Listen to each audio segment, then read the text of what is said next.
বিদ্যালয় ময়দানে দারুন নাজাত হাফিজিয়া মাদ্রাসার উদ্যোগে তাফসীরুল কোরআন মাহফিলের স্বনামধন্য সভাপতি সাবেক চেয়ারম্যান উপজেলা পরিষদ বাঘা রাজশাহী আলেমে দ্বীন আলহাজ মাওলানা জিন্নাত আলী দামাত বারকাতুহুমুল আলিয়া এই মাহফিলের সার্বিক ব্যবস্থাপনায় যিনি আছেন আপনাদের এলাকার সন্তান বিশিষ্ট আলেমে দ্বীন আলহাজ মাওলানা তহরুল ইসলাম। আলোচনা রাখলেন মাওলানা হোসাইন মাহফুজ চুয়াডাঙ্গা, মাওলানা হাবিবুর রহমান, বিশেষ অতিথিবৃন্দ, অনেকগুলো মানুষের নাম দিয়েছেন আপনারা। মঞ্চে বসা ওলামা একরাম, সামনে বসা মুসলমান ভাইরা, পর্দার আড়ালের সম্মানিতা মা এবং বোনেরা, প্রশাসনের ভাইরা, প্রাণপ্রিয় বাঘাবাসী। আজকে রান করা বেশি হয়ে গেছে। কোথায় টেকনাফ, কোথায় টেকনাফ থেকে একবারে গিয়েছি সেই লালমনিরহাট, ওখান থেকে কুষ্টিয়া, ওখান থেকে এখানে। আমি হিসাব করে দেখলাম প্রায় সব মিলিয়ে কালকে আর আজকে দিয়ে 2000 কিলোমিটার রান চলছে। দেশের যে রাস্তাঘাটের অবস্থা, এই গাড়ি নিয়ে 2000 কিলোমিটার যাওয়া কত কঠিন বলেন তো। এরপরও আপনারা শুনছিলেন বাংলাদেশ জামাত ইসলামী থেকে আমাকে নমিনি বানিয়েছে, যদিও এ বিষয়ে আমি কিচ্ছু জানতাম না। হঠাৎ করে বিশাল দায়িত্ব মাথার উপরে চাপিয়ে দিয়ে, মানে আলাদা একটা বাড়তি চাপ, যে কোনো একটা লাইনে থাকলে তো হয়। এই রাত জাগার শরীরের পরে দিনের বেলায় 4টা 5টা 6টা করে অনুষ্ঠান, সকাল থেকে একেবারে মাগরিব পর্যন্ত। আমি মাগরিবের নামাজ পড়ি, এরপরে বের হয়েছি।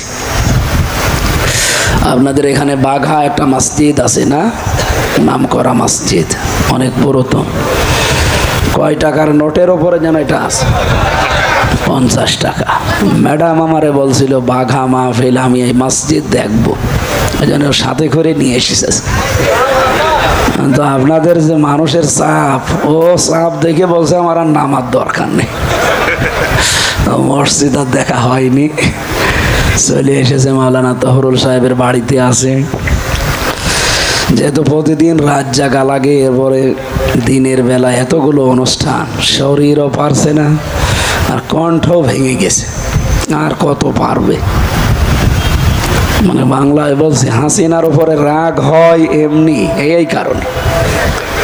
মহিলা কোন কারণে আমার আটক করে রেখেছিল বলেন তো?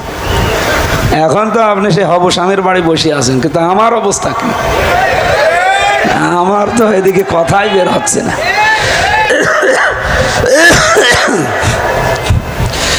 দোয়া চাচ্ছি এবং নিজেও দোয়া করছে, আল্লাহ যেন অন্তত 1-1.5 ঘন্টার জন্য আমার কণ্ঠটা একটু ছেড়ে দেন। কারণ আমার এই কণ্ঠের উপরে ক্ষমতা আছে কার? উনি যদি ইচ্ছা করে আমারে ভাঙ্গা কণ্ঠ দিয়েও কথা বলাতে পারবে না ইনশাআল্লাহ। আমরা যে আলেমদের মর্যাদা কামনা করছি, কারণ পৃথিবীতে আলেম বলা হয় ইমাম ইবনে তাইমিয়া রহমতুল্লাহ আলাইহের কথা অনুযায়ী যে ব্যক্তি আল্লাহর কালাম নিয়ে চিন্তা ভাবনা করে, যে ব্যক্তি আল্লাহর ইবাদতে মশগুল থাকে, আর যারা আল্লাহর অবাধ্য কোনো কাজ থেকে নিজেকে সর্বাত্মকভাবে বাঁচিয়ে রাখে, এই 3টা গুণ যার ভেতরে পাওয়া যায়, এটা হচ্ছে আলেম। এটা কি বলেন তো? এরকম আলেম কি বাংলাদেশে কম না বেশি? নেই। আল্লাহর কালাম নিয়ে চিন্তা করা মানুষ খুব কম। এদেশে লালনের মাজার নিয়ে চিন্তা হয়। আপনারা দেখেননি কয়েকদিন আগে কুষ্টিয়ায় ডিসির সামনে বসে লালন ভক্ত অ্যাডভোকেট, সে বলছে ডিসি সাহেব আমরা লালনের মাজারে এবার গাঁজা খাওয়ার পারমিশন চাই। ডিসি ওরে বলছে এই বেটাই, আমি এই জেলা চালাই, আমার ম্যাজিস্ট্রেটি পাওয়ার আছে হাতে, আর আমার সামনে গাঁজা খাওয়ার পারমিশন চাও? তুমি কোন জায়গায় লেখাপড়া করিস? তোমার তো এক্ষুনি গ্রেফতার করে জেলে পাঠানোর দরকার। লালনের মাজার নিয়ে গবেষণা হয় এদেশে, কিন্তু আল্লাহর কালাম নিয়ে গবেষণা করার জায়গাও নেই, আমরা করিও না। লালন ইনস্টিটিউট খুলতেছে, কুষ্টিয়ায় যান, কিন্তু কোরআনের ইনস্টিটিউট আছে এদেশে? রাজশাহীতে একটা আছে নাম কাওয়াস্তে। আমরা চাই কোরআনে কারিমের বিভিন্ন আয়াত নিয়ে, শব্দ নিয়ে যেন গবেষণার সেল তৈরি করা হয় এই বাংলাদেশে। 2 নম্বর, যারা আল্লাহর ইবাদতে মশগুল থাকে। ইবাদত মানে শুধু নামাজ পড়া রোজা রাখা ইবাদত না, আপনার দ্বারা যেন মানুষের উপকার হয়। আজ আমরা আলেমরা যে জায়গায় আছি নিজেরই কিছু করতে পারি না, তে মানুষের উপকার করবো কি দিয়ে? কথা বলেন না কেন? এই জন্য আমরা মানুষের উপকার করতে হলে যে জায়গাগুলো দরকার, আজ বাংলাদেশে ওই জায়গাগুলোতে আলেমরা এখন যেতে চায়, কিন্তু কিছু মানুষ দেখি গাত্রদাহ শুরু হয়েছে তাদের। হ্যাঁ, এরা এই লাইনে আসার দরকার কি? এরা মসজিদ মাদ্রাসা খানকা নিয়ে থাকবে। সারা জীবন তো এটা নিয়েই ছিলাম, কিছুই তো হয়নি। কে কথা বলেন না কেন? এই 54 বছর তো আমরা শুধু ওইটা নিয়েই ছিলাম, কি হয়েছে? হ্যাঁ, খানকা হয়তো 2 তলা থেকে 3 তলা হয়েছে, কিন্তু ইসলামের কি হয়েছে আপনি বলেন? 500 বিধান শরীয়তের এই 54 বছরে একটাও বাংলাদেশে কায়েম হয়নি। কিয়ামতের দিন জবাব দেওয়া লাগবে না? 3 নম্বরে, আল্লাহর নিষিদ্ধ কাজ থেকে নিজেকে বাঁচিয়ে রাখার সর্বাত্মক চেষ্টা করা। দুঃখ এটা, বাংলাদেশে আমরা 96-92 ভাগ মুসলমান, আল্লাহর নিষিদ্ধ কাজ জানার পরেও এমন এমন জায়গা আছে ছেড়ে দেওয়া যায় না। আছে কিনা বলেন? মানে একটা জায়গা আপনি দেখাতে পারবেন যেখানে ইচ্ছা করলেও ভালো থাকা যায়? উনি মাদ্রাসার অধ্যক্ষ, আলিম মাদ্রাসা বা দাখিল মাদ্রাসা যাই বলেন, বিশেষ করে আলিম, দাখিল, ফাজিল, কামিলের যারা দায়িত্বে আছে মাদ্রাসায়, কলেজ, বিশ্ববিদ্যালয় তো বাদ দিলাম, মাদ্রাসার এই সমস্ত দায়িত্ব থেকেও সঠিক থাকা বাংলাদেশের এই প্রেক্ষাপটে বড় কঠিন হয়ে দাঁড়িয়েছে। উনি তার প্রমাণ।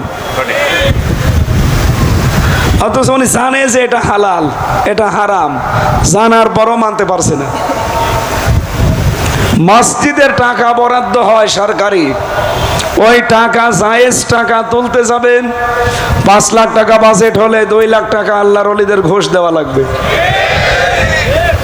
ভাই খাওয়া যায় তো বলি, এখান থেকেও খাবেন আপনি। এখন তো কিছু মানুষ দেখছি কোনো জায়গা বাদ দিচ্ছে না।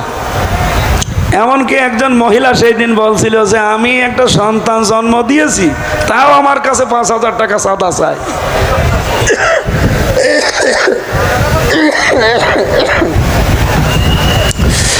আগে থেকে যদি জানতাম যে চাঁদা দেওয়া লাগবে, দরকার হয় স্বামীর কাছে থাকতাম না। চাঁদা তো মুসিবতে আছে দেখছি। কি একটা যন্ত্রণা মার্কা দেশ বলেন তো। 10 মাস 10 দিন সন্তানটা পেটে নিয়ে এত কষ্ট করে, ডেলিভারির কষ্ট সহ্য করে একটা সন্তান দুনিয়ায় আনছে, সেই মায়ের কাছে এখন চাঁদা খাওয়া লাগছে এই দেশের মানুষের। হয়তো রাজশাহীতে এটা নেই, আমি জানি তো। এই জন্য আল্লাহর নিষিদ্ধ কাজ থেকে যদি আপনি নিজেকে বাঁচিয়ে রাখতে চান, মান ক্বারাআল কুরআনা ফাস্তাযহারাহু, কোরআন যারা পড়ে আর কোরআনকে বিজয় করার চেষ্টা করে, ফাহাল্লা হালালাহু ওয়া হাররামা হারামাহু, এর হালালকে হালাল জেনে আঁকড়িয়ে ধরে, হারামকে হারাম জেনে ছেড়ে দেয়, আদখালাহুল্লাহুল জান্নাহ, নবীজি বলেন আল্লাহ তাকে জান্নাতে দিয়ে দিয়েছে। না, এই যে পাশের উনি সুবহানাল্লাহ বলল, আপনি আলেম না? উনি আলেম না। শব্দের দিকে তাকালে আমরা এই যে 2 দিকে 2 আলেম বসে আছে। আদখালা ইয়াদখিলু, এটা মাজি, এটা অতীতের অর্থ দেয়। নবীজি বলতে চাচ্ছেন যারা কোরআন পড়ে আর কোরআনকে বিজয় করার জন্য চেষ্টা চালায়, হালালকে হালাল আঁকড়িয়ে ধরে, হারাম জানার পরে ছেড়ে দেয়। আল্লাহর নবী শেষের কথা বললেন কি? আদখালাহুল্লাহুল জান্নাহ, আল্লাহ নিজে এখানে ফাইল কর্তা, উনি নিজে দায়িত্ব নিয়ে তাকে জান্নাতে পৌঁছিয়ে দিয়েছে না দেবে? বলেন বলেন। দিয়েছে, অতীতের শব্দ।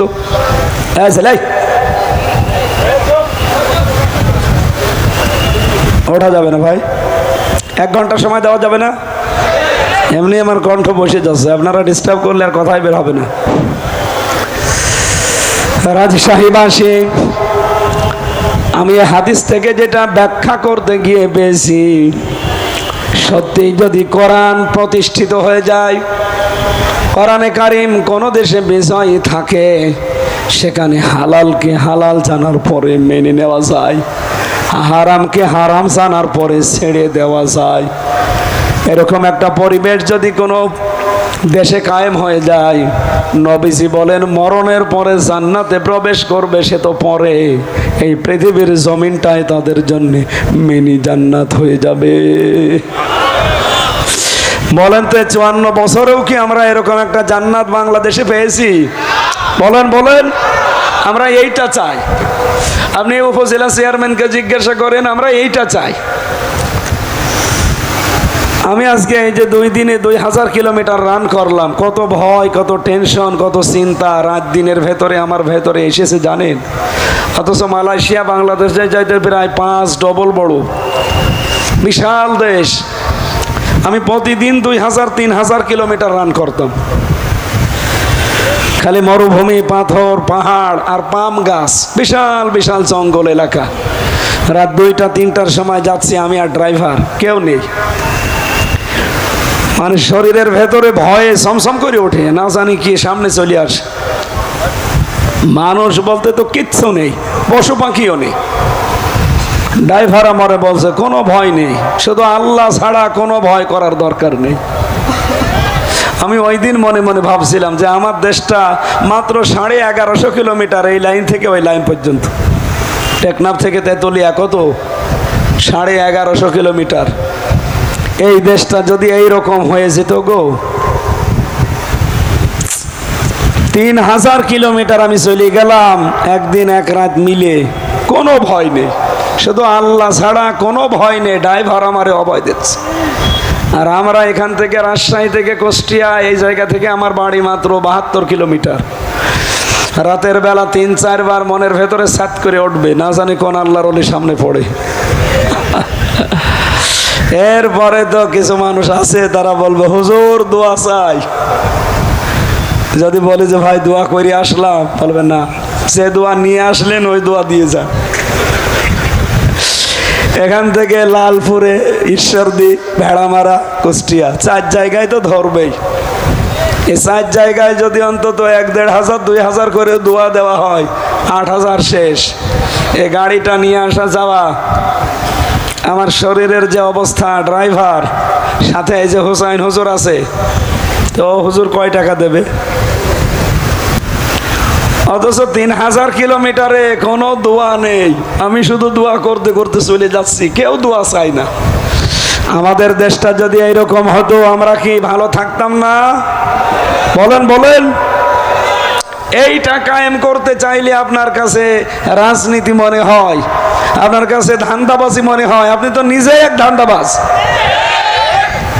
যে যেই রকম তার কাছে আমাদের কি ওই রকমই মনে হয়। ভোরবেলা রাত 3টার দিকে কেউ যদি পুকুরে ওযু করতে গিয়ে দেখে যে ওই পাশে আর একজন অন্তত ওযু করছে, এ মনে করবে আল্লাহর বান্দা, মনে হয় তাহাজ্জুদ পড়তে উঠিছে। আর ওই লোকটা যদি চোর হয়, চুরি করে এখন গোসল করছে, ও মনে করবে ও মনে হয় আমার মতো চোর। কথা বলেন। কোরআনের বিধান কায়েম করলে কি হয় আপনি তো টের পাননি, দেখেনও নি। আর যদি দেখেও থাকেন, আপনার নিজের ধান্দাবাজির কারণে আপনি বলতেও চান না।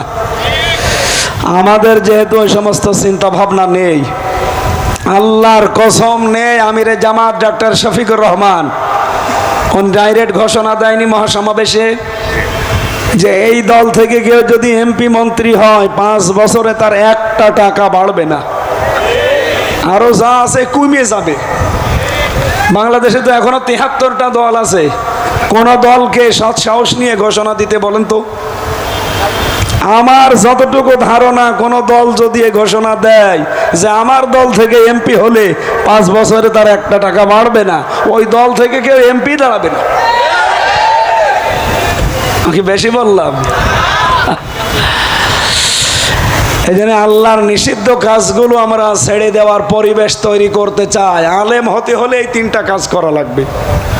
কথা বলেন না কেন? বাংলাদেশে একটা শব্দ খুব বেশি শোনা যাচ্ছে, বিশেষ করে কয়দিন আগেও শুনেছি। কিছু মানুষ তো আওয়াজ তুলে ফেলেছে যে আমরা হক্কানি দরবার, হক্কানি আলেম, আমরা এদেশের হক্কানি দল। এরকম আওয়াজ শুনতেছেন না? বলেন বলেন, রাজশাহীবাসী হক্কানি কারা? হক্কানি আলেম কাকে বলা হয়? আপনি আমি জোর করে মুখ জোর করলে হবে না। কোরআন আর হাদিস কি বলে, ব্যাখ্যাকার যারা, মুহাদ্দিসিন ইকরাম, মুফাসসিরিন ইকরাম, এ পৃথিবীর বড় বড় মনীষী যারা, ইমাম ইবনে তাইমিয়া তার ভেতরে একজন। উনি বলছে পৃথিবীর মানুষেরা যদি হক্কানি আলেম দেখতে চাও, পৃথিবীর 3 জায়গায় খোঁজ করবা। কয় জায়গায়? 1 নম্বরে মাটির নিচে। কোথায় পাওয়া যাবে? আপনারা কি ঘুমাচ্ছেন? হক্কানি আলেম পাওয়া যাবে কোথায়? কেন? ইমাম আবু হানিফা রহমাতুল্লাহ আলাইহি সবাই এক বাক্যে বলবেন উনি কি হক্কানি আলেম ছিলেন না? বলেন বলেন, ওনাকে পাওয়া যাবে কোথায়? ইমাম মালিক রহমাতুল্লাহ আলাইহি হক্কানি আলেম ছিলেন, প্রধান বিচারপতি ছিলেন মদিনার। ওনাকে পাওয়া যাবে কোথায়? আপনি বলেন ইমাম আবু হানিফা, আমরা যাকে মেনে চলি ইমাম হিসাবে, এই লোকটাকে রাষ্ট্রের যে দায়িত্বে আছে ওই সময় সে বলেছিল যে আপনাকে প্রধান বিচারপতি হওয়া লাগবে। উনি বলেছে না, আপনি মানুষের তৈরি করা আইন কানুন দিয়ে রাষ্ট্র চালান। আমি যদি আপনার দেশের বিচারপতি হই, তাহলে আপনি যা লিখে দেবেন ওই অনুযায়ী আমার রায় দেওয়া লাগবে। যেহেতু আল্লাহর বিধান বাদ দিয়ে মানুষের তৈরি করা আইন দিয়ে যারা বিচার করে তারা কাফের। বলেন বলেন, ওমান লাম ইয়াহকুম বিমা আনজালাল্লাহ ফাউলাইকা হুমুল কাফিরুন। আল্লাহর নাজিলকৃত বিধান বাদ দিয়ে দুনিয়ায় যারা বিচার ফায়সালা করে, আল্লাহর ঘোষণা, তারা কাফের। সুতরাং আপনার লিখে দেওয়া রায় আমি প্রতিদিন সই করতে পারবো না। আপনি তার কোরআন দিয়ে দেশ চালান না। এইটা ছিল হক্কানি আলেম। আর আমরা কেমন হক্কানি আলেম? যারা মানুষের তৈরি করা আইন দিয়ে রাষ্ট্র চালায়, সংসদ চালায়, বিচার চালায়, আমরা নিজেরা যেয়ে তাদের পাছাটা গোলামি করি। কিসের আলেম আপনি? হক্কানি আলেম। এজন্য এখন খুঁজতে হলে প্রথম কোথায় পাওয়া যাবে? মাটির নিচে। 2 নম্বরে পাওয়া যাবে জালেমের জেলখানায়। শুধু বাংলাদেশ না, তামাম পৃথিবীতে আপনি একটু সফর করেন, খোঁজ খবর লাগান, জালেমের জেলখানায় এখন আপনি লক্ষ লক্ষ আলেম ওলামাকে পাবেন।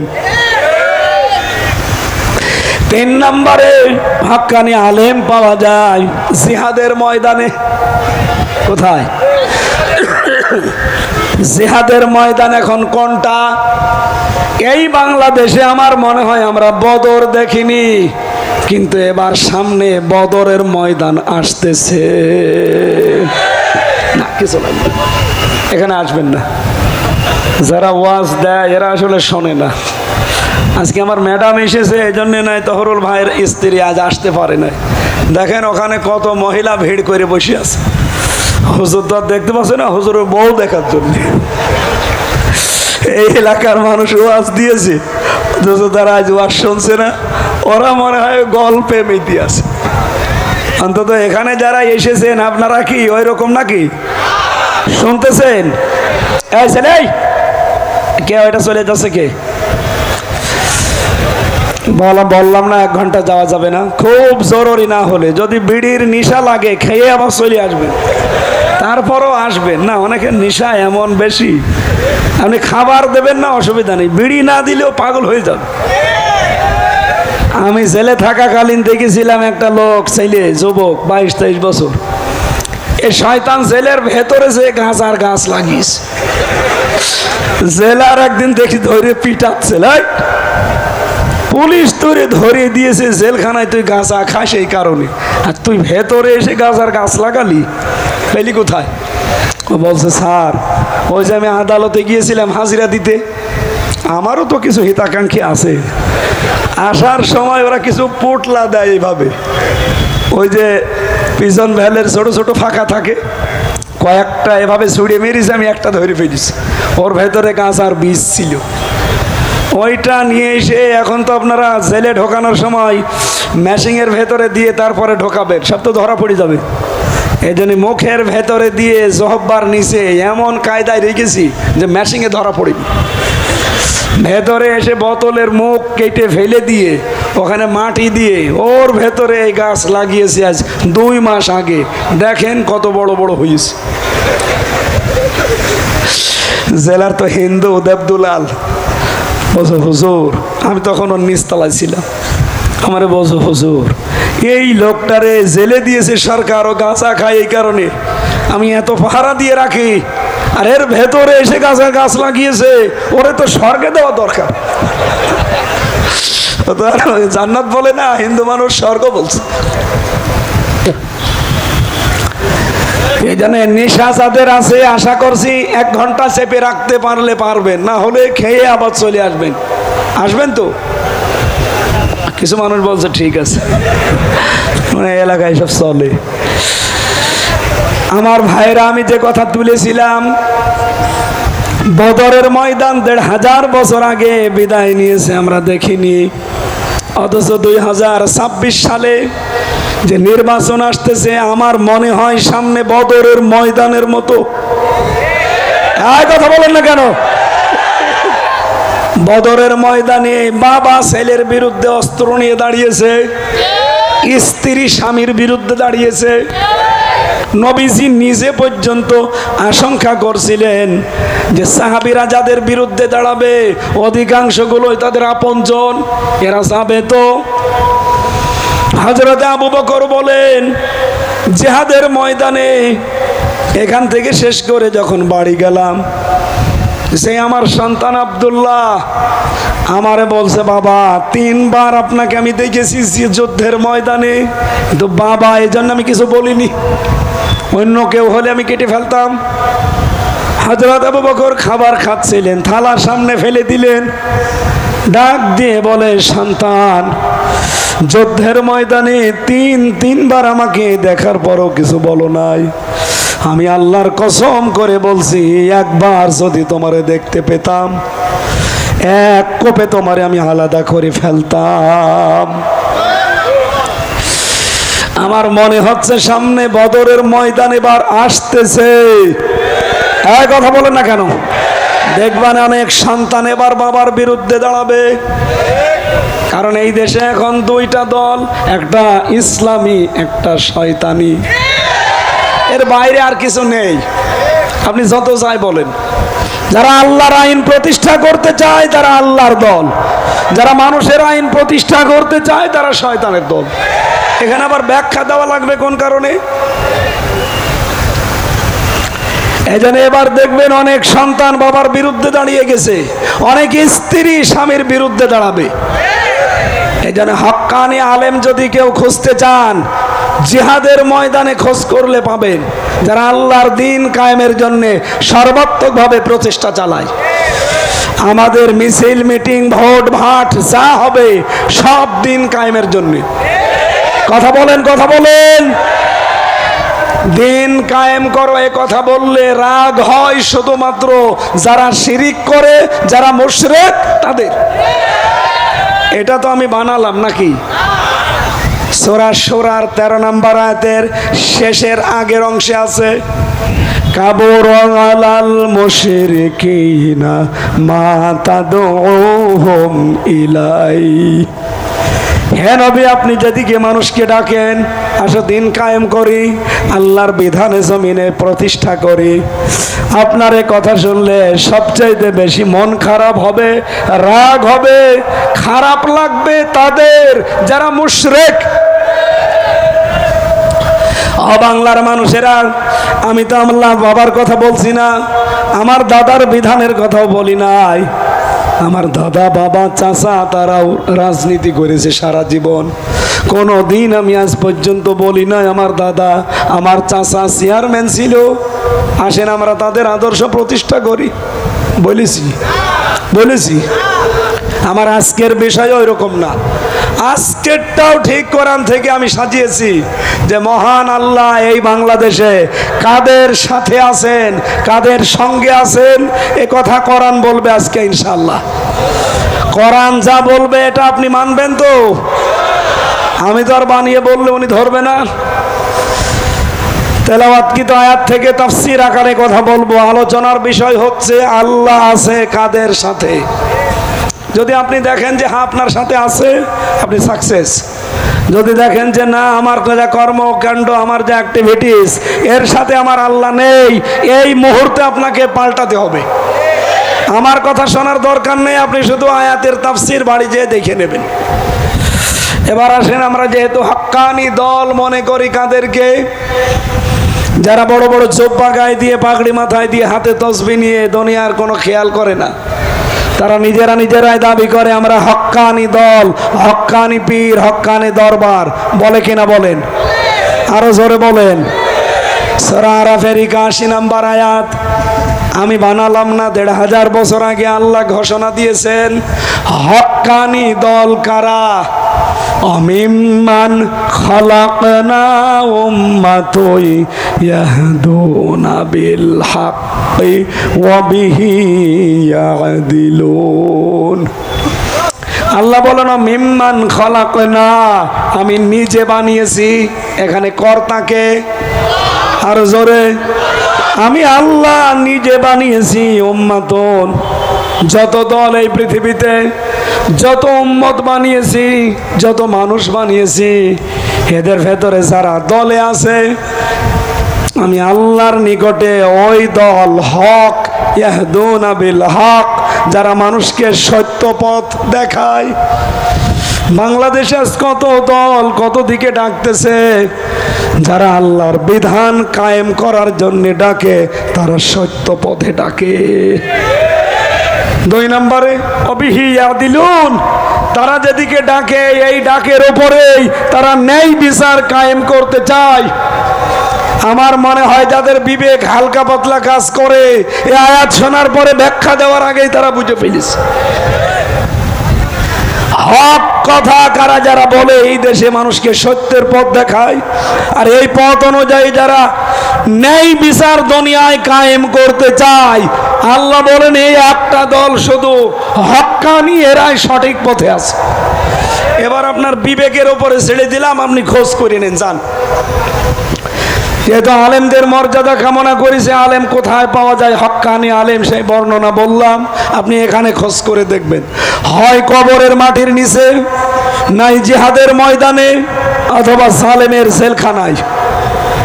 এইরকম আলেম যদি এখানে থাকেন, এইরকম আলেমের জন্য দোয়া করছি, ওয়ারফা'না লাকা যিকরাক, এদের মর্যাদা সম্মান আল্লাহ যেন আরো বাড়িয়ে দেন। জোরে বলেন আমিন। দরুদ আর সালাম পাঠ করি আমাদের নবী মুহাম্মদুর রাসূলুল্লাহ সাল্লাল্লাহু আলাইহি ওয়াসাল্লামের প্রতি। আমার তেলাওয়াতকৃত আয়াত সূরা মায়েদা 12 নম্বর আয়াত পড়েছি, তাও হাফ। যত কথায় মাথার ভেতরে আয়াত সম্পর্কে আছে, এখন আমরা ব্যাখ্যায় গেলে ঘন্টা খানিক বলেছি, বলবো 1 ঘন্টা না। আমার সারা জীবনও যদি আয়াতের পেছনে ব্যয় হয়, সারা জীবন শেষ হয়ে যাবে, এর ব্যাখ্যা কোনোদিন শেষ হবে না। এত কথা আল্লাহর ভেতরে দিয়ে রেখেছে, আমরা এখন একটু আবিষ্কার করার চেষ্টা করি। আলোচনার বিষয় কি বলেছিলাম যেন? আল্লাহ আছে কাদের সাথে? মনে থাকবে? আরো জোরে বলেন, মনে থাকবে? সূরা মায়েদা, এর নামকরণ কেন করা হয়েছে মায়েদা? হযরতে ঈসা রুহুল্লাহ মায়েদা শব্দ দিয়ে তিনি দোয়া করেছিলেন। 7 পারার 5 নম্বর 6 নম্বর পৃষ্ঠার ভেতরে আয়াতগুলো আছে এই সূরা মায়েদার। রব্বুল আলামিন সেখান থেকে নিয়ে আমরা এখানে নামকরণে পেয়েছি। বাংলা অর্থ হচ্ছে খাদ্য ভর্তি বড় থালা, প্লেট। খাবারের বিশাল প্লেটকে মায়েদা বলা হয়। আল্লাহর ভাষায় তামাম দুনিয়াটাই খাবারের প্লেট। জোরে বলেন সুবহানাল্লাহ। এখান থেকে একটা শিক্ষা আছে, যেহেতু তামাম দুনিয়াকে আল্লাহ খাবারের প্লেট বলে ঘোষণা দিয়েছেন, এজন্য আমরা যারা আল্লাহ বিশ্বাসী আছি তাদের কোনো চিন্তা অন্তত খাবার নিয়ে করার দরকার নেই।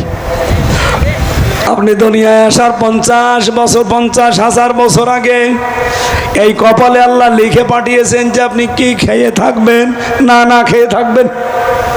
সুতরাং রিজিক নিয়ে চিন্তা করা আমাদের কাজ না, এ চিন্তা কার?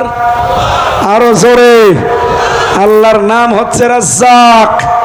তিনি রিজকের দায়িত্ব নিয়েছেন, কিন্তু যেটার দায়িত্ব নেননি সেটা হচ্ছে মরণের পরে আপনার আচরণ আল্লাহ কি করবে সেটা আপনার কাজের উপরে বেসিস করবে।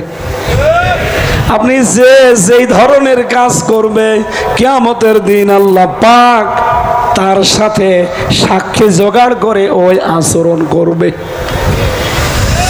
এবার আপনি তাকাবেন সূরা নেসার 41 নম্বর আয়াতের দিকে। فكيف إذا جئنا من كل أمة بشهيد وجئنا بك على هؤلاء شهيدا। বলেন আল্লাহু আকবার।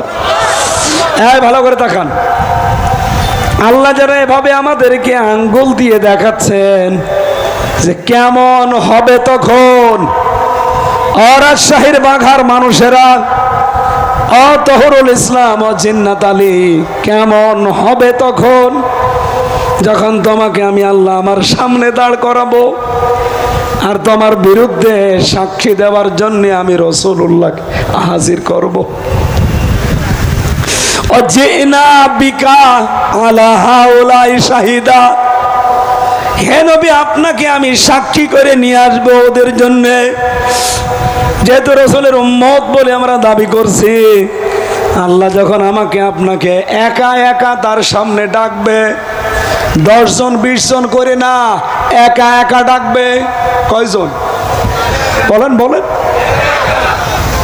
বহু দরবার থেকে একটা মিথ্যা কথা শোনা যায় যে কোনো চিন্তা নেই, কিয়ামতের দিন এক এক পীর নাকি লক্ষ লক্ষ মুরিদ নিয়ে আল্লাহর দরবারে হাজির হবে।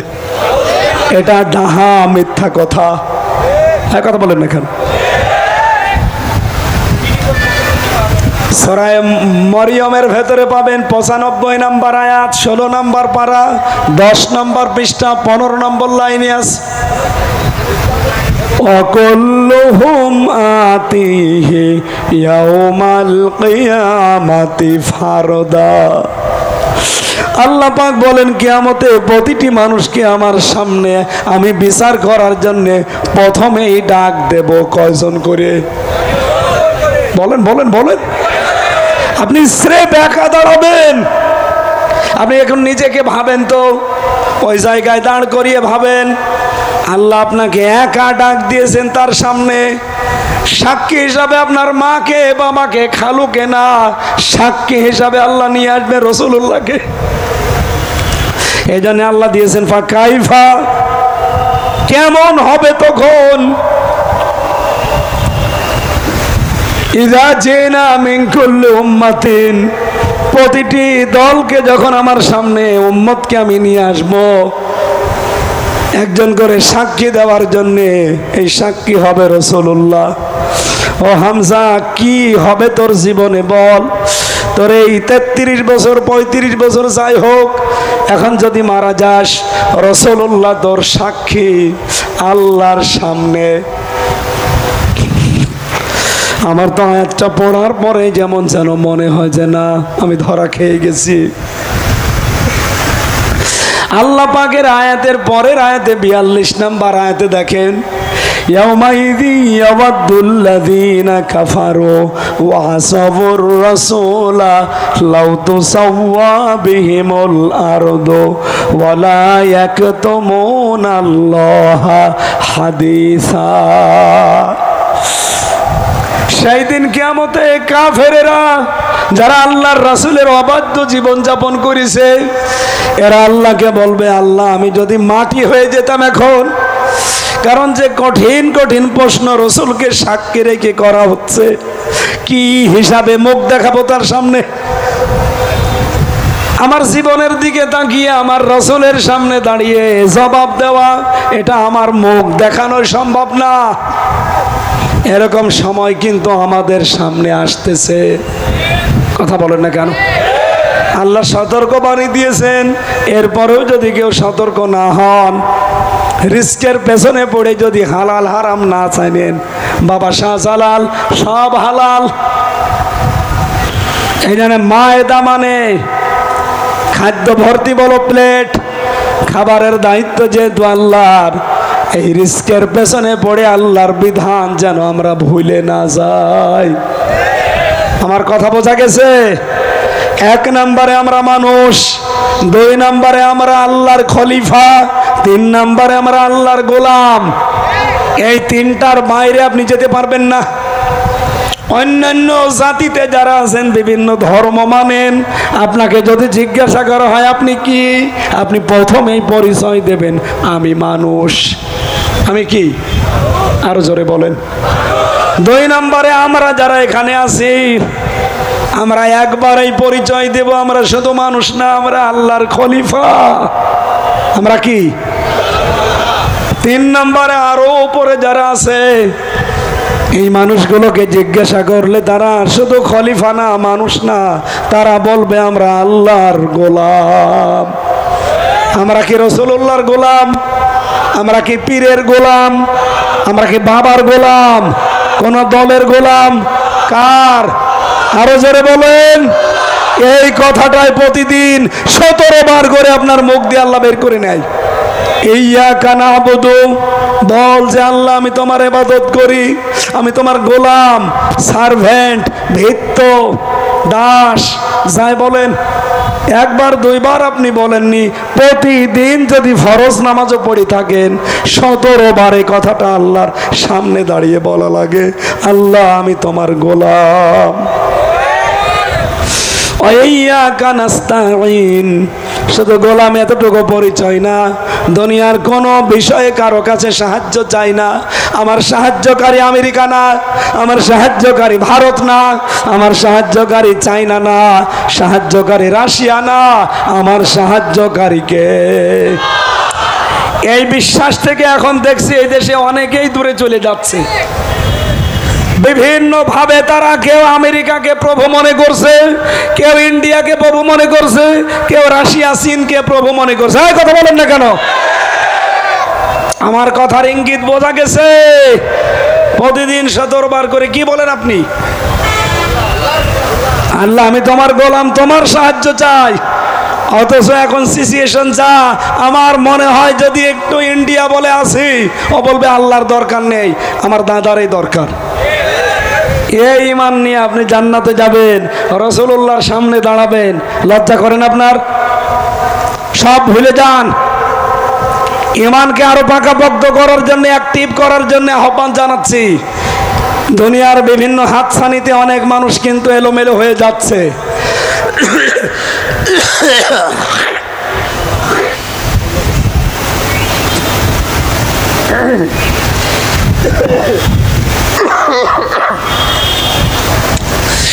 রাজশাহীর জ্ঞানী মানুষেরা, আশা করছি আপনারা বুঝে ফেলেছেন, মায়েদা মানে যেহেতু আল্লাহ খাবারের প্লেট বানিয়েছে, এইটা নিয়ে চিন্তা করে দুনিয়ার কারো দিকে ভরসা করার দরকার নেই। ইমাম খমিনি ইরানের, ওনাদের সাথে আমাদের কিন্তু পার্থক্য আছে। পার্থক্য কি? ওনাদের আকিদার সাথে কিছু আকিদার হয়তো পার্থক্য আছে, কিন্তু উনি যে কথা বলেছিলেন আমেরিকাকে, একবার আমেরিকা বলেছিল যে তোদের খাবার রসদ যা পাঠা এগুলো বন্ধ করে দেব। উনি হুঙ্কার দিয়ে বলেছিলেন, আমেরিকা আমাদেরকে ভয় দেখান, আমরা এমন জাতি, বছরে 1 মাস আমাদের না খেয়ে থাকা ফরজ, কোন কাফেরের পরও আমরা করি না। সেই জাতি মুসলিম আমরা না। খাবার নিয়ে চিন্তা করে কোন কারণে ঈমান বিক্রি করে দিচ্ছেন? আমি নাম নিলাম না।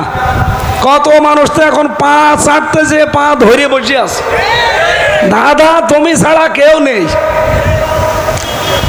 কিছু কিছু দলকে এই দেশ থেকে বিলীন করার জন্য কিছু মুনাফিক উঠে পড়ে লেগেছে। এরা দালাল, দালাল এবং দালাল।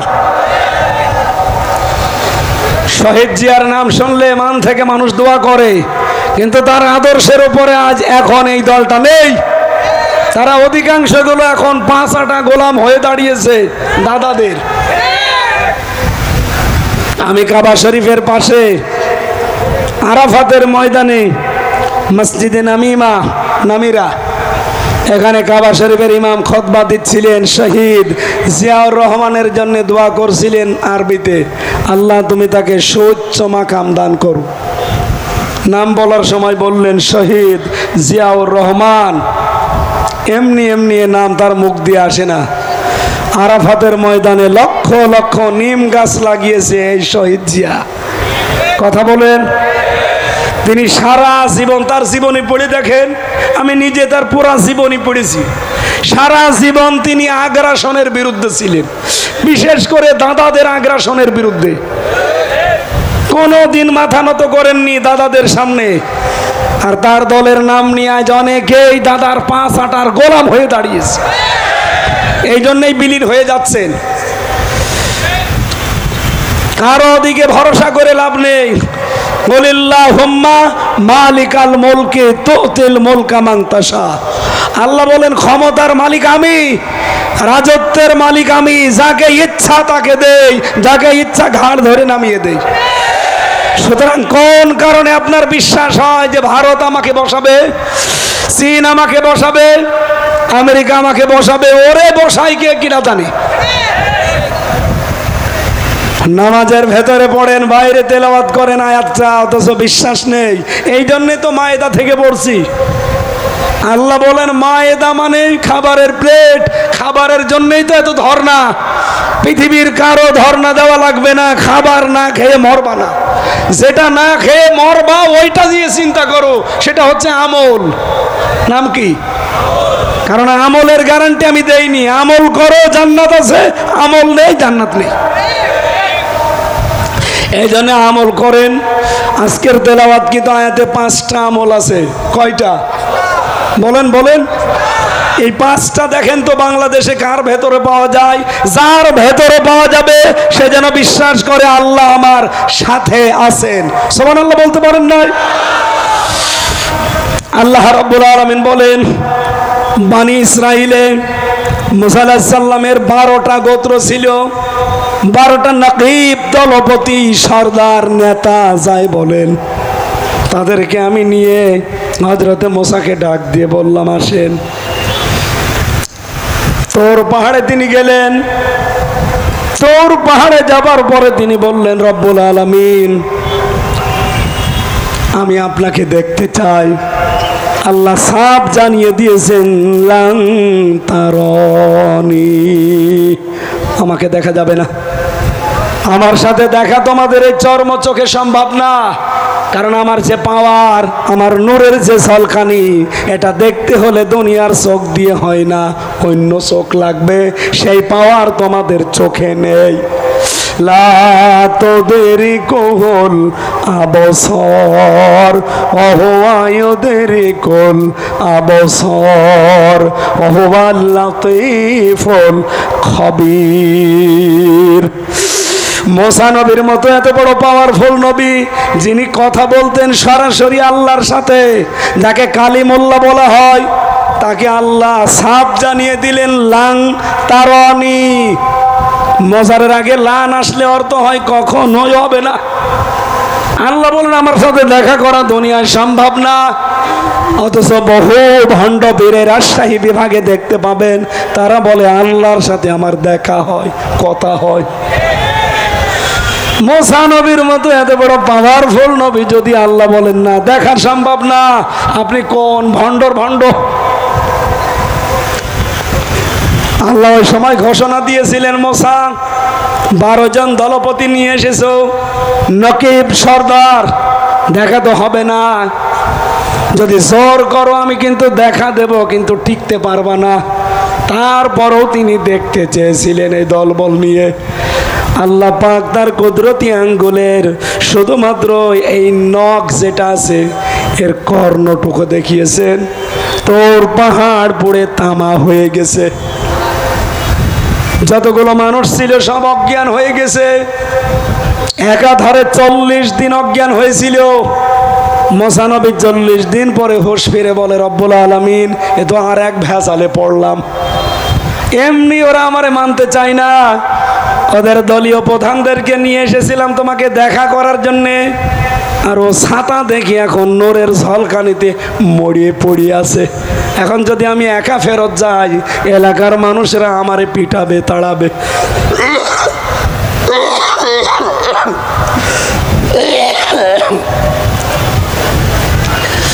রব্বুল আলামিন, তোমার কাছে দোয়া আমার, তুমি এদেরকে অন্তত বাঁচিয়ে দাও, আমার দেখার দরকার নেই। আল্লাহ বলেন, ঠিক আছে, জীবিত করে দিলাম, যা। আমার সাথে দেখা তো সম্ভব না। অবাসেনা মিনহু মুসনাই আশার নাকিবা। আমি যে 12 জন নকিব পাঠিয়েছিলাম, তাদেরকে এক বাক্যে ঘোষণা দিলাম, অলাকদ আখাযাল্লাহু মিসাক বানি ইসরাইল। বনি ইসরাইলের এই 12 জন সর্দার, দলপতি, নেতা, নকিব, এদেরকে বললাম, তোমাদের কাছে আমি আল্লাহ অঙ্গীকার নিচ্ছি, ওয়াদা নিচ্ছি, এই প্রতিশ্রুতি নিলাম, আল্লাহু ইন্নী মাআকুম, অবশ্যই আমি আল্লাহ তোমাদের সাথে সঙ্গে আছি। বলেন সুবহানাল্লাহ। আমি আল্লাহ তোমাদের সঙ্গে আছি, সাথে আছি। তোমাদের কাছে দেখা আমার হবে না, কিন্তু সঙ্গে থাকবো। আমার রহমত তোমাদের সাথে থাকবে। যদি দুনিয়াতে যেয়ে নিজ নিজ এলাকায় যেয়ে 5টা কাজ করতে পারো, এই 5টা কাজের আঞ্জাম যদি দিতে পারো নিজেদের এলাকায়, তোমরা তো এক একটা গোত্রের অধিপতি, দলপতি, নেতা, এমপি, মন্ত্রী যাই বলেন, এক এক এলাকার জন্য, এক এক জেলার জন্য এক একজন এসেছো। 12টা দলের 12 জন এসেছে। যাও নিজ নিজ এলাকায় এই 5টা কাজ যদি করতে পারো, আমি আল্লাহ ঘোষণা দিলাম তোমাদের সঙ্গে আমি আল্লাহ আছি। কয়টা? আরো জোরে আর একবার বলেন। এবার বাংলাদেশে 73টা দল আছে। যেই দলের কর্মসূচির ভেতরে এই 5টা কাজ আছে, কোরআন হাতে দিয়ে বলছি, তাদের সাথে আল্লাহ আছে। কথা বলেন, কথা বলেন। 1 নম্বরে, লাইন আকামতুমুস সালাতা ওয়া আতাইতুমুজ যাকাতা। আমি আল্লাহ 1 নম্বরে ঘোষণা দিলাম, নিজ নিজ এলাকায় যে তোমরা নামাজ কায়েম করবা। কি করবা বলেন তো? নামাজ কায়েম কি একা একা হয়? আরো জোরে বলেন। আল্লাহ এই জন্য এই 12 জন নকিব দলপতিকে বললেন, নিজ নিজ জেলায়, নিজ নিজ এলাকায় গিয়ে আগে নামাজ কায়েম করো। আপনি এবার নিরপেক্ষ দৃষ্টি দিয়ে, নিরপেক্ষ মন দিয়ে বলেন, বাংলাদেশে যত দলই আছে, কাদের কর্মসূচিতে নামাজ কায়েমের আন্দোলন আছে? যাদের কর্মসূচিতে এইটা প্রথমে যে আমরা রাষ্ট্র ক্ষমতায় গেলে নামাজ কায়েম করব, প্রথমে চোখ কান বন্ধ করে তাদের সাথে থাকা লাগবে। কারণ তাদের সাথে আছে কে? আমি যদি বানিয়ে বলি, কোন হুজুর নিয়ে আসবেন, নিয়ে আসেন। আমি একটু আগে পড়ে আসলাম তাফসীরটা। লাইন আকামতুমুস সালাত, নামাজ কায়েম করবা। আল্লাহ বলেন যে নামাজ পড়বা না। পড়া কোরআন শরীফে নামাজ পড়ার কথা আছে মাত্র এক জায়গায়, ফাসাল্লি লিরাব্বিকা, যে তোমার রবের জন্য নামাজ পড়ো। আর নামাজ কায়েম করার কথা আছে 82 জায়গায়। এই জন্য নামাজ কায়েম যারা করে, নির্দ্বিধায় বলতে পারি আল্লাহ তাদের সাথে, তাদের সঙ্গে আল্লাহর রহমত। বলেন বলেন, আরো জোরে বলেন। যেই দলের কর্মসূচিতে নামাজ নেই, নামাজের কর্মসূচি নেই, নামাজ কায়েমের কোনো কথা নেই, কোন মুসলমান কি আল্লাহকেও সঙ্গে রাখতে চায়? আর এরকম কোন দল সে করতে পারে?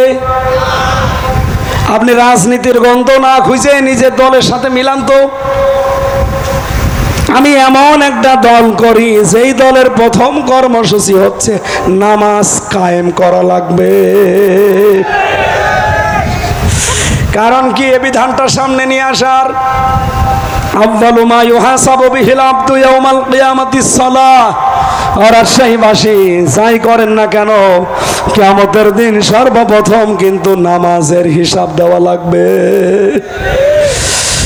আপনার জীবনে নামাজ আছে কিনা, নামাজ কায়েমের কোনো কর্মসূচি ছিল কিনা, এমনকি নিজে যতদিন পর্যন্ত নামাজ রাষ্ট্রীয়ভাবে কায়েম না হয় ততদিন আপনার দায়িত্ব হচ্ছে পরিবারস্থ লোক, নিজের অধীনস্থ লোক, এগুলোকে নামাজের উপরে সঠিকভাবে নিয়ে আসা।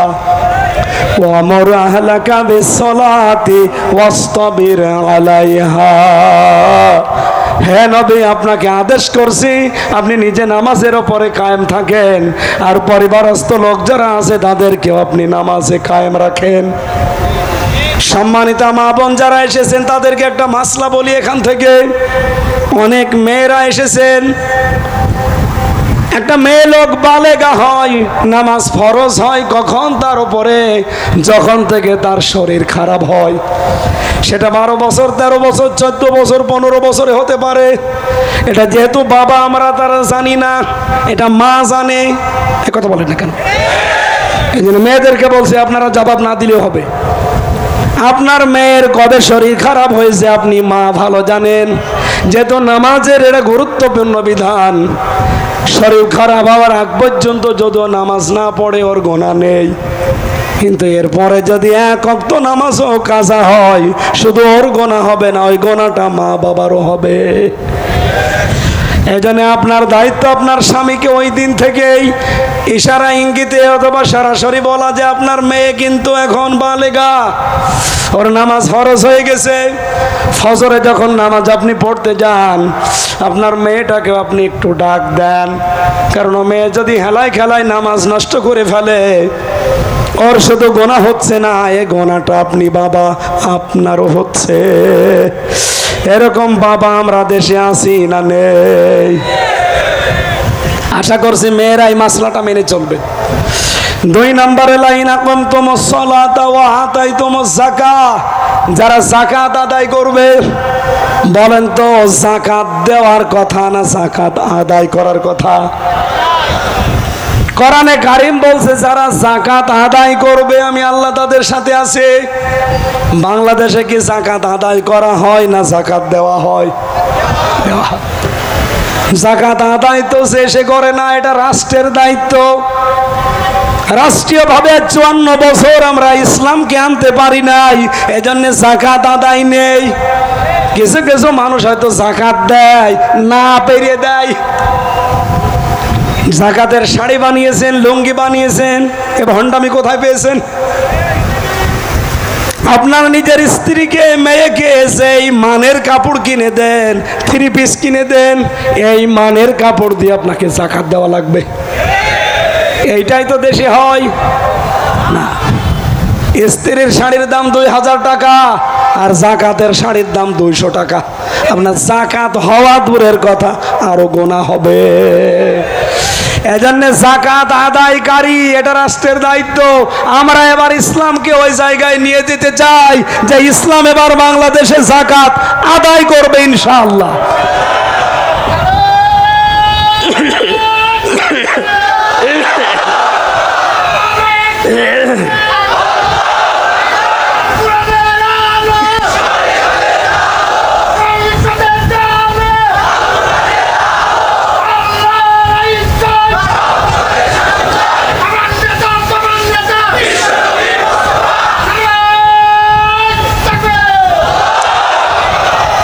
আমি জানি এখানে যদি কেউ মুশরিক থাকেন, এই স্লোগান শুনলে, যাকাত এটা শুনলে রাগ হবে তার। এটা সূরা হামিম সেজদার ভেতরে আছে, ফাওয়াইলুল লিল মুশরিকিন। মুশরিকদের জন্য আক্ষেপ, আফসোস, ধ্বংস, দুর্ভোগ শেষ। কি? আল্লাযীনা লা ইউতুনা যাকাতা ওয়া হুম বিল আখিরাতি হুম কাফিরুন। এরা যাকাত আদায় করে না এবং কিয়ামত হবে এটা বিশ্বাসও করে না। আমি প্রথম কথা তুলেছিলাম না যে বাংলাদেশে যাকাত কায়েম হোক, আল্লাহর বিধান আসুক, এটা শুনলে সবচাইতে বেশি মন খারাপ হবে কাদের? মুশরিকদের। বলেন বলেন, আরো জোরে বলেন। আপনি কি মুশরিক? তা আপনার রাগ হয়?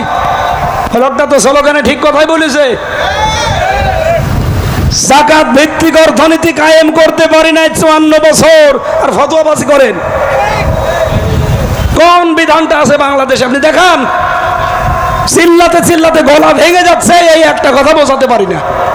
খালি উল্টা দিকে নিয়ে যায়। হ্যাঁ, উনি আসলে রাজনীতি করে। শয়তান রাজনীতি না করলে যাকাত কিয়ামত পর্যন্ত সংসদে যাবে? মাথা সাফ করা লাগবে। যাকাত এবার সংসদে নিয়ে যাবই যাব ইনশাআল্লাহ। এর পক্ষে আছেন কারা দেখে? লিল্লাহি তাকবীর। এই দেখেন তো, হাত তোলেনি কে? দেখেন,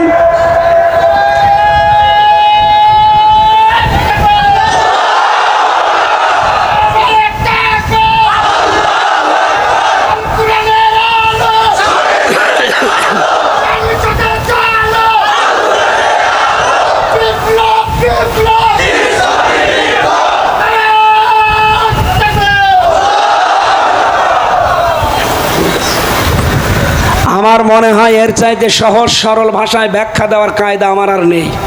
এখন যদি একটু নাম ধরে বলবেন, হুজুর মনে হয় ওই দলের। আরে ভাই, নাম না ধরলে আপনি ছাতা তো বোঝেনও না। এই দেশে 73টা দল, আমরা দেখতে পাচ্ছি শুধু একটা দলের লোক চিল্লাচ্ছে যে আমরা যাকাত ভিত্তিক অর্থনীতি চাই। তারা জান প্রাণ দিয়ে চেষ্টা করছে। ইসলামী ব্যাংক, আপনি অন্যান্য দেশে যেয়ে দেখেন, বলে সুদ ছাড়া ব্যাংক চলে না। তহরুলকে জিজ্ঞাসা করেন, সৌদি আরবে আল রাজি ব্যাংক নেই, সুদ ছাড়া চলছে না। বাংলাদেশেও চলবে, শুধু রাষ্ট্রীয়ভাবে ইসলামটা জায়গা মতো এবার পৌঁছিয়ে দেন। এসব ধান্দায় আপনি নেই, আপনি আছেন শুধু মারিং আর কাটিংয়ে। এবার যে জোয়ার উঠেছে, ঘোষক বলছিল না যে জোয়ার এবার উঠে গেছে। আমি তো শুধু রাজশাহীর বাগানা, 630টা থানা বাংলাদেশে, সব জায়গায় আমার এখন কম বেশি যাওয়া হচ্ছে। সারা দেশে এখন যে রব একটা উঠেছে, এটা যদি সত্যিই চলতে থাকে, ইসলাম এবার সংসদে যাবেই। ইতিমধ্যে বাংলাদেশে 7,20,00,000 মানুষ অলরেডি রায় দিয়ে দিয়েছে যে আমরা এবার ইসলাম সংসদে চাই। 7,20,00,000, তাও ডাইরেক্ট, ইনডাইরেক্টও আছে। কারণ এই ডাকসু আর জাকসুর পরে অনেকে দলে দলে পালে পালে আসতেছে। আজকেও সকালবেলা হিন্দু আমার বাড়িতে এসেছিল, বলছে যত ভোট আছে আমাদের এখানে, আমাদের এই কমিউনিটিতে, সব আপনার দাঁড়ি পাল্লায় দেব, শুধু আপনি আমাদের একটু দেখবেন, আমার কোনো অসুবিধা নেই, ভোট দিলে আমি দেখতে রাজি আছি।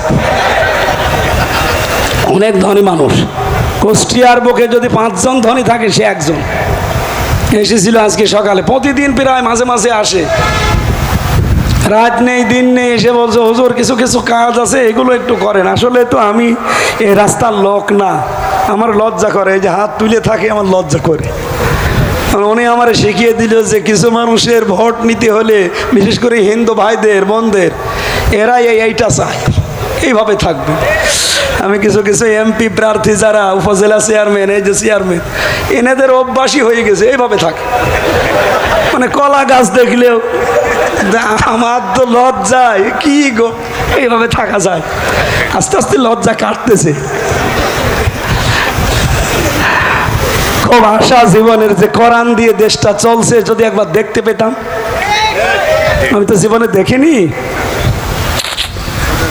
খলিফাতুল মুসলিমিন হযরত ওমর রাদিয়াল্লাহু তাআলা আনহু সারা জীবন তার জীবনী পড়েছি যে কোরআন দিয়ে দেশ চালালে কেমন দেখা যায়। হযরতে আবু বকর সিদ্দিক রাদিয়াল্লাহু তাআলা আনহু তিনি তার সন্তানকে ডাক দিয়ে বলেছিলেন, বাবা 3-4 দিন তুমি আমাকে বলতেছো যে বাবা আমি পায়েস খেতে চাই, তাই আমি পায়েস পাবো কোথায়? মায়ের কাছে বলো। ওনার মা ডাক দিয়ে বলছে, আব্দুল্লাহ পায়েসের টাকা আমাদের কাছে নেই, দেখি তোমার বাবারে বলি, উনি তো দেশের দায়িত্বে আছে, প্রধানমন্ত্রী, খলিফাতুল মুসলিমিন। বললেন, স্বামী আমার সন্তান পায়েস খেতে চেয়েছে, আপনি দয়া করে একটু বাইতুল মালে, যিনি অর্থমন্ত্রীর দায়িত্বে আছে, খাজানসি, তাকে বলবেন যে আগামী মাসের বেতন যেন অ্যাডভান্স দিয়ে দেয়, আগামী মাসে টাকা দেওয়া লাগবে না। উনি বললেন যে ঠিক আছে আমি দেখি। অর্থমন্ত্রীকে যে জানালেন যে আগামী মাসের বেতনটা একটু দিয়ে দেন, আগামী মাসে আমি টাকা নেব না। অর্থমন্ত্রী ওই রকম ডাক দিয়ে বলে, খলিফা আগামী মাস আপনি বেঁচে থাকবেন সে গ্যারান্টি আপনারে কোন ফেরেশতা দিয়েছে? আপনি এটা একটু লিখে দেন তো যে আগামী 1 মাস আপনি বেঁচে থাকবেন। 2 নম্বরে আগামী 1 মাস সরকারে আপনাকে জনগণের চেয়ারে বসিয়ে রাখবে সে গ্যারান্টি আছে? আপনাকে আমি অ্যাডভান্স বেতন দেবো কোন কারণে? উনি বললেন ঠিক আছে বেতন দরকার নেই। বাড়িতে এসে শোনালেন যে এই বলেছে। স্ত্রী বুদ্ধিমতী ছিলেন, প্রতিদিন যে ভাতা উনি নিয়ে আসেন রাষ্ট্রের পক্ষ থেকে, মনে করেন 100 টাকা করে প্রতিদিন, ওখান থেকে 90 টাকা খরচ করে 10 টাকা করে বাঁচিয়ে রাখেন। 15 দিন বাঁচাতে বাঁচাতে 150 টাকা হয়েছে। এই টাকা দিয়ে তিনি শেষ পর্যন্ত পায়েস বানিয়েছে। খাবার খেতে বসেছে পায়েস। হযরত আবু বকর স্ত্রীকে বললেন কোথায় পেলে? আমি তো অ্যাডভান্স টাকা আনি নাই। স্ত্রী বলছে আমি এইভাবে জোগাড় করেছিলাম। সন্তানকে বললেন ঠিক আছে খেয়ে নাও। চলে গেলেন বাইতুল মালে। খাজাঞ্চির কাছে বললেন ভাই আগামী মাস থেকে প্রতি মাসে মাসে আমারে আপনি 3000 টাকা বেতন দেন, আগামী মাস থেকে আমার বেতন দেবেন 2700 টাকা, 300 টাকা দেওয়া লাগবে না। আমি হিসাব করে দেখলাম আমার স্ত্রী 2700 টাকা হলেও 1 মাস চালাতে পারে, তো ওই 300 টাকা আমি রাষ্ট্র থেকে বেশি করে নেব কোন কারণে? সুতরাং আপনি আমার 300 টাকা কম করে দেবেন। আমার মনে হয় এইরকম শাসক এখন দেশে আছে। আমরা এরকম শাসক বানাতে চাই ভাই। মাওলানা মতিয়ার রহমান নিজামী এরকম শাসক ছিলেন। 5 বছর মন্ত্রী ছিলেন, 4 আনা না 1 টাকা, 4 আনাও দুর্নীতি পাওয়া যায়নি। মন্ত্রীর বাড়ি মাটির বাড়ি, উপরে টিন। আপনি এর চাইতে আর কি প্রমাণ দিলে আপনি বিশ্বাস করবেন বলেন? আপনাদের রাজশাহীর পরে তো নাটোর, নাটোরের পরেই পাবনা। এই জেলার মানুষ তারা আমাদের সাথে চলাফেরা ওঠা বসা প্রমাণ করে দিয়ে গেল যে 5 বছর আমি ইউনিয়নের মেম্বার ছিলাম না, ইউনিয়নের চেয়ারম্যান ছিলাম না, উপজেলা চেয়ারম্যান এনার মতো না, মেয়র না, আমি এমপি শুধু না, আমি মন্ত্রী ছিলাম, কিন্তু 4 আনাও দুর্নীতি করি নাই। সুবহানাল্লাহ বলতে পারেন নাই? এই কথাগুলো এত সত্য কথা বলতে গেলেও যাদের রাগ হয়, আমার মনে হয় ওদের জন্মে সমস্যা আছে। আমি নিচে নামতে পারলাম না ভাই। এর চাইতেও যদি ভালো মানুষ বাংলাদেশে দেখতে চান তো ফেরেশতা জিবরাইল ছাড়া আর পাওয়া যাবে না। আমরা তো মানুষ, আমাদের চলাফেরা করা লাগে। সাতক্ষীরার চেয়ারম্যান পেয়েছিলাম একজন ইউনিয়নের, উনি MA পাস, সকাল 10টা থেকে 4টা পর্যন্ত ইউনিয়নের দায়িত্ব পালন করে, বিকাল 4টা থেকে রাত 8টা পর্যন্ত তরকারি বিক্রি করে।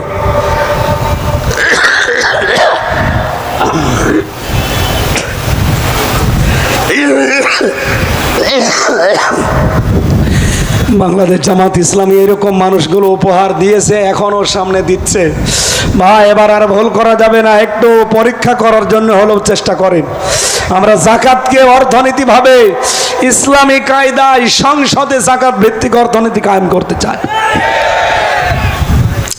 ওয়া আমানতুম বিরুসুলি, আল্লাহ পাক বলেন মুসা নবীর এই নাকিবদেরকে বলেছিলাম এলাকায় যে আমার রাসূলদের উপর ঈমান আনবা।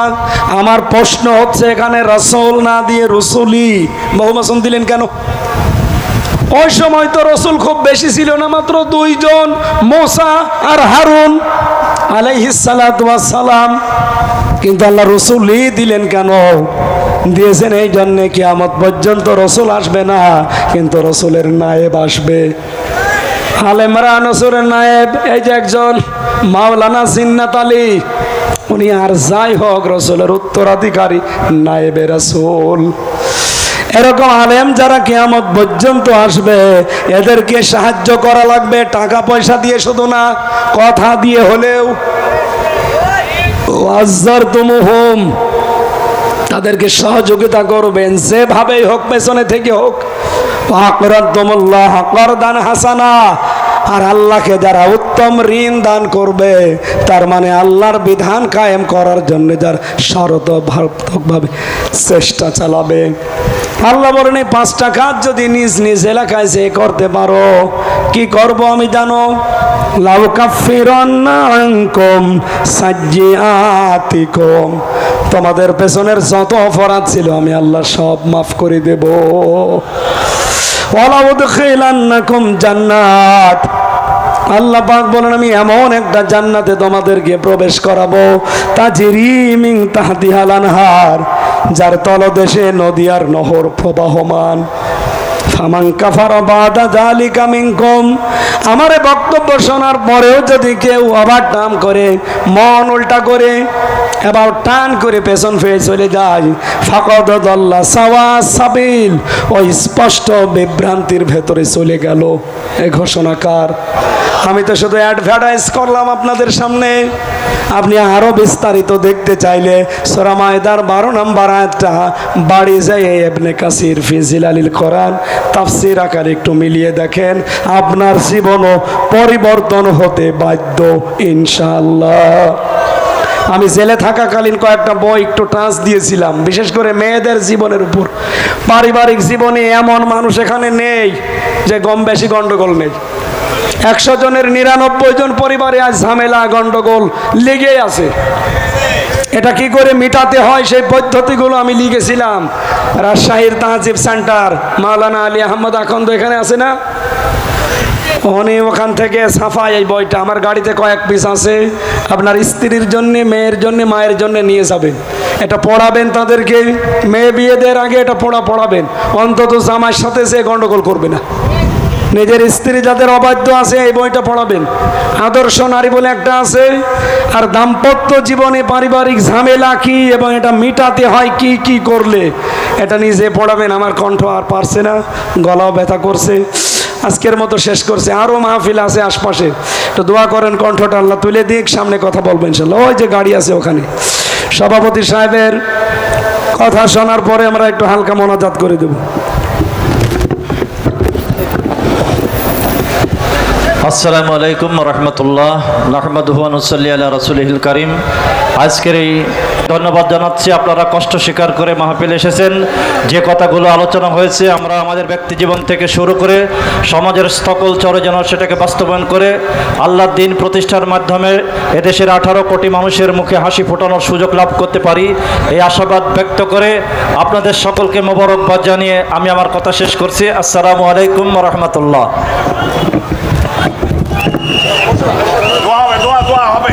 আল্লাহুম্মা আমিন। এটা মোনাজাতটা বসে করলে ভালো হয় ভাই।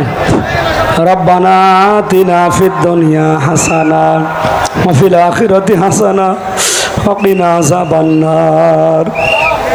আল্লাহুম্মা আনতা রব্বি লা ইলাহা ইল্লা আনতা খালাকতানি ওয়া আনা আবদুকা ওয়া আনা আলা আহদিকা ওয়া ওয়াদিকা মাস্তাতাতু আউযু বিকা মিন শাররি মা সানাতু আবুউ লাকা বিনি'মাতিকা আলাইয়া ওয়া আবুউ লাকা বিযামবি ফাগফির লি ফাইন্নাহু লা ইয়াগফিরুয যুনুবা ইল্লা আনতা। রব্বুল আলামিন, কণ্ঠটা তোমার দরজাতে দোয়াতেছে, জনাব খলিলুর রহমানকে তুমি মাফ করে দাও, তার মাকেও ক্ষমা করো, তার স্ত্রী সন্তান যেগুলো দিয়েছে সেই সালামতে রাখো আল্লাহ। সম্মানিত সভাপতি তোমার আলিম বান্দা মাওলানা জিন্নাত আলিম, তোমার বান্দার জীবনের ভালো ভালো কাজ মঞ্জুর করো, অন্যায়গুলো মাফ করে দাও। রব্বুল আলামিন, যত অতিথি এখানে এসেছে আল্লাহ, সম্মান আছে এজন্য এদের নাম এখানে দিয়েছে, এদেরকে তুমি সম্মানের সাথে কবুল করে নাও। মা বাচ্চারা এসেছে, আজকে আমার ম্যাডাম এসেছে, আমার সন্তানগুলো এসেছে, আল্লাহ তুমি তাদেরকে খাদিজার মতো ফাতেমার মতো বানিয়ে দাও। প্রশাসনের যে ভাইগুলো আজকে দায়িত্ব পালন করেছে, আল্লাহ বিশেষ করে বাঘা থানার ওসি সহ যারা দায়িত্বে আছে, এদের উপরে খাস রহমত নাযিল করো। কোরআনের মাহফিল যারা পাহারা দিয়েছে, আল্লাহ তুমি তাদের হামিয়া নাসির হয়ে যাও। যারা ভিডিও রেকর্ড করে কোরআনের কথাগুলো ছড়িয়ে দেয়, রাজশাহীর তাজিব সেন্টার সহ যারা চেষ্টা করে ক্লাসের সাথে, তাদেরকে কবুল করো, আমিন। হোসাইন তার বাবা নেই, আল্লাহ তাকে মাফ করো। মাওলানা হাবিবুর রহমানকে মঞ্জুর করো। আর আমার কণ্ঠটা আমি আবার ভিক্ষা চাই, কণ্ঠের ব্যথা তুমি দূর করে দিয়ে আগের অবস্থায় ফিরিয়ে দাও। বারাকাল্লাহু লানা ওয়া লাকুম ফিল কোরআনিল আযীম।